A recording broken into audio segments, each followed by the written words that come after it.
Bonsoir, je me nomme Princess de l'Éternel.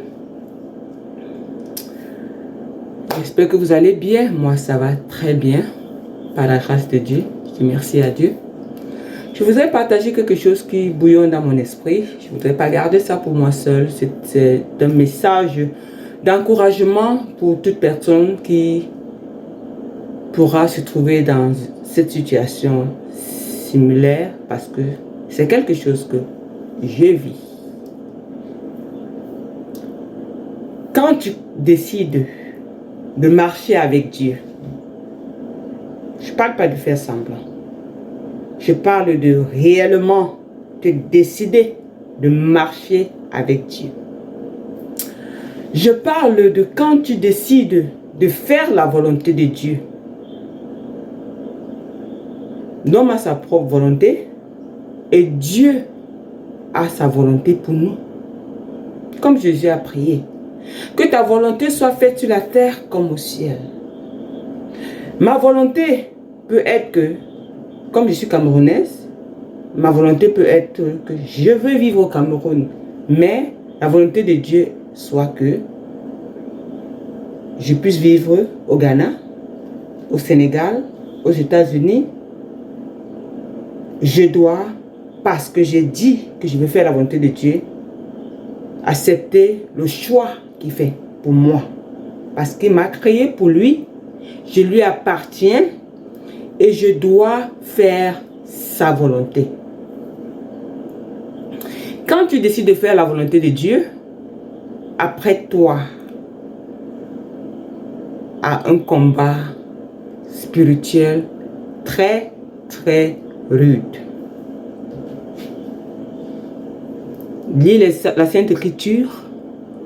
Ne prends pas les Écritures comme des histoires, ce qui concerne d'autres personnes, mais essaie de te mettre à la place de ceux qui ont vécu ces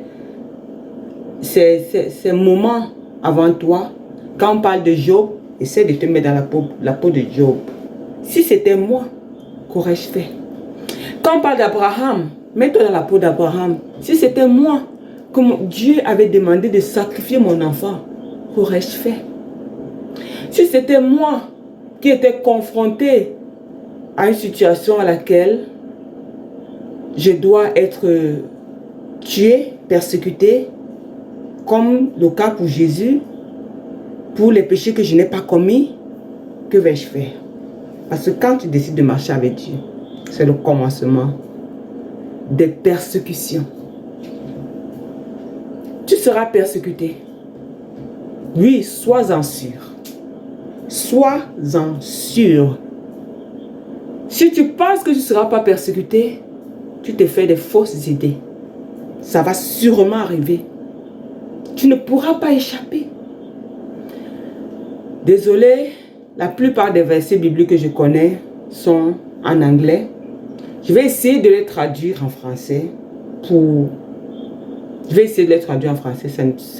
Ça pourra ne pas tomber à pic. Mais la Bible nous demande de nous réjouir quand nous traversons des différentes tribulations. Parce que notre foi est testée. Ça veut dire que Dieu veut savoir à quel point tu es sérieux dans ta marche avec lui. Dieu veut savoir à quel point tu tiens à lui. Il va donc te faire traverser les épreuves pour voir si, parce que les épreuves sont difficiles, tu vas abandonner. Tiens bon, tu n'es pas seul. Il est avec toi. Tiens bon, ce serait difficile. Mais la parole de Dieu, si tu la tiens fermement, tu te réjouiras. Réjouiras pendant cette période. Et le fait que tu puisses te réjouir pendant cette période va confondre tes ennemis. Tes ennemis seront dans une confusion totale. quand tu vas être persécuté, ne sois pas surpris que le diable utilise les membres de ta famille, tes enfants, tes parents, tes amis les plus proches. Ne sois pas surpris. Ne sois pas surpris. On ne dira pas que le diable les a utilisés parce que... ou bien quoi que ce soit.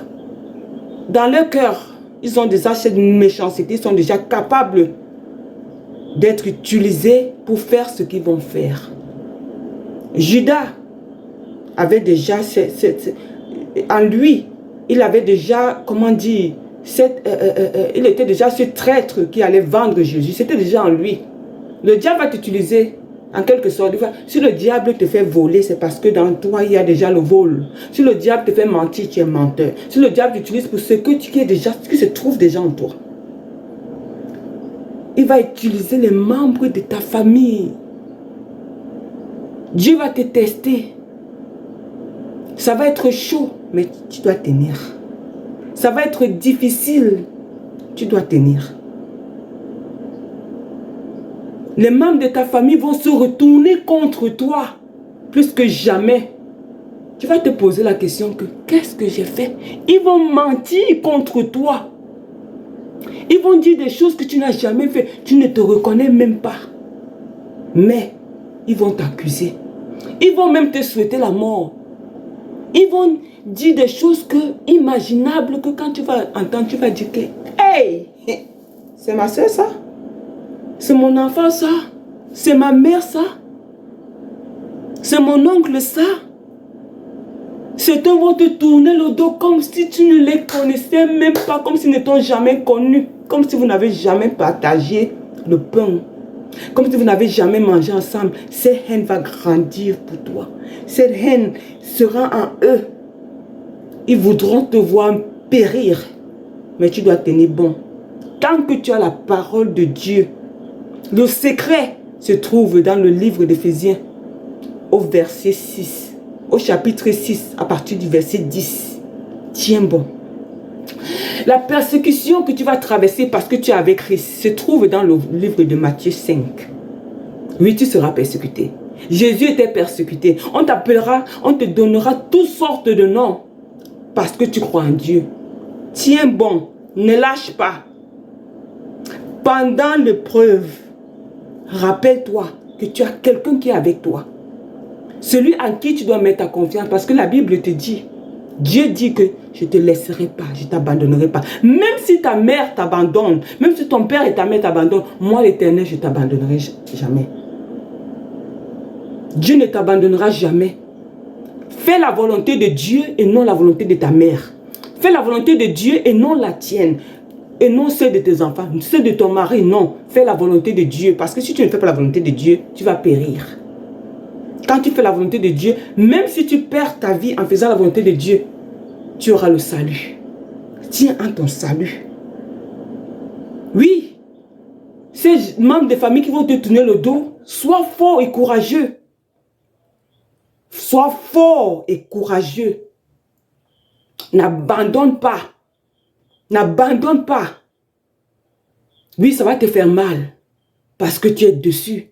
Mais continue à tenir bon. Parce que si tu te détournes du chemin de Dieu pour suivre les membres de ta famille, tu vas périr. Ils vont t'attirer. Ils vont vouloir que tu rentres. Laisse ce que tu fais qui plaît à Dieu. Suis-les pour aller souffrir avec eux.